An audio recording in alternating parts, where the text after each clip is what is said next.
you're on the beach, and you can tell it gets a lot of hits and stuff right here. But you're going to have this part where we painted, you know, all the way up on the sand type deal. And here's your tie. We're tying it up out front. Anchor. Anchor out front, straight away. One thing that Joel brought up that is a little bit important to know, it's not crucial, but when they first switched from steel boats to aluminum, the manufacturers were really worried. This is a steel boat over here. They were really worried that they needed a strong gauge aluminum. Fortunately, this was the era of the first boats. This aluminum is much thicker than the new boats that you see. I don't even know if there's one in the yard here, Right, but and even the new ones are fiberglass. And it's I mean, you can see the wobble in the thin aluminum, but we've even put holes in. So here's where your gangplank hooks in, right here.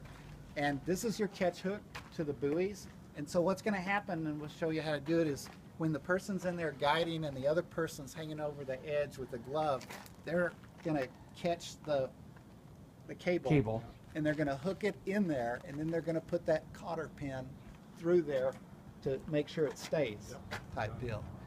And when you say buoys, you mean the buoy. the buoy. Yeah, that's the only one we'll ever do. Well, in the end.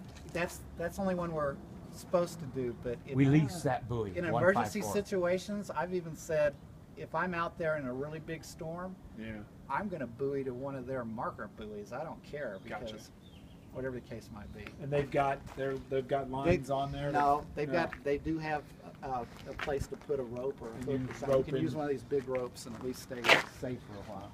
This is a scupper hole. This is a drain hole for the cowling, where you keep the power line, and where you keep the spikes, the anchor spikes. And this is just a scupper for a deck that's awash. Okay. And inside of there, where this one comes out, there's a faucet. And if it accidentally gets kicked on, it's lake water, it's no big deal, but it will start coming out of here, and you'll think, where's my boat leaking from? And it's really not. It's no big deal. Just realize that's the case. Tracking that? That's it. Where? Okay, one nice thing about our boat is, okay, this is where you have access to get to the dock and things. Now, the best place when you're coming into a dock to get off and have access to it would be the corner, but there's no place to stand out there. That means that as you come into the dock like this, that you're still going to have a gap before you get flush with it. But at least it's not any further back, so that you can, it may be only that far away, and you can step over to it. Because as soon as you get out, you're going to grab this bow line right here off of that cleat, and that person's going to take it and they're going to put it around that cleat. Because once you get the bow secured, then the driver can swing the back around to it, like this, in reverse, and turn the motor that way. But back to the safety that Joel was Brent was talking about earlier. Don't encourage people to make a leap that could be dangerous, because if they fall in the water, It's over.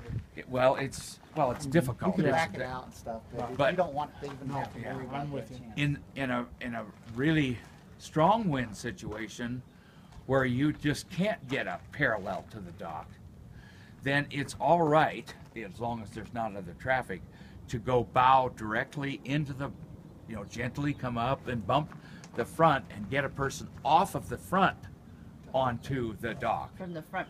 From the front. Yeah. And then Yeah. just bring you Tie back that. in. Because if you've got That an takes a while. off dock Take your wind, half out of the middle, and it takes a while. Brent and I agree that when you can, put your boat in a position to allow the wind to take you into the dock, as opposed to trying to force yourself up into it.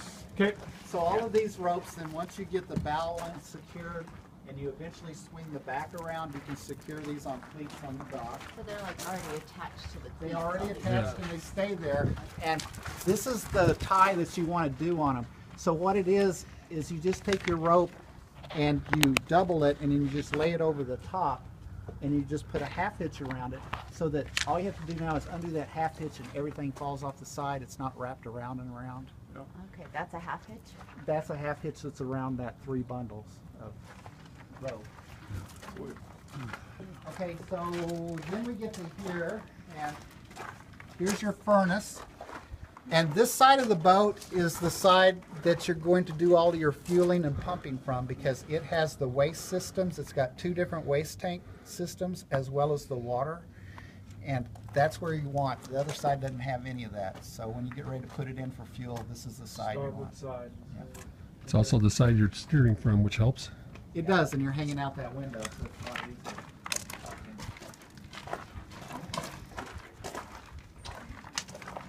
This is where the generator comes out, the fumes from the generator.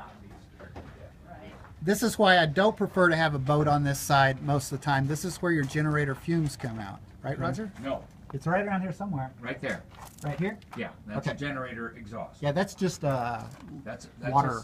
No, that's a discharge. Discharge, That water. comes out of that, out of the The sink up there. The starboard Okay. sink. So right here is where that comes out. And so that's why you don't really want to use this side, because of the fumes. They come out down there and it bubbles. Yep. See here. All right. I think that's pretty much all the underside. And these are the stripes that you painted. Yes, yes, yes. And they are beautiful. Wow, look at that. Boy. Wow. So now let's cover One the, other deck. quick thing.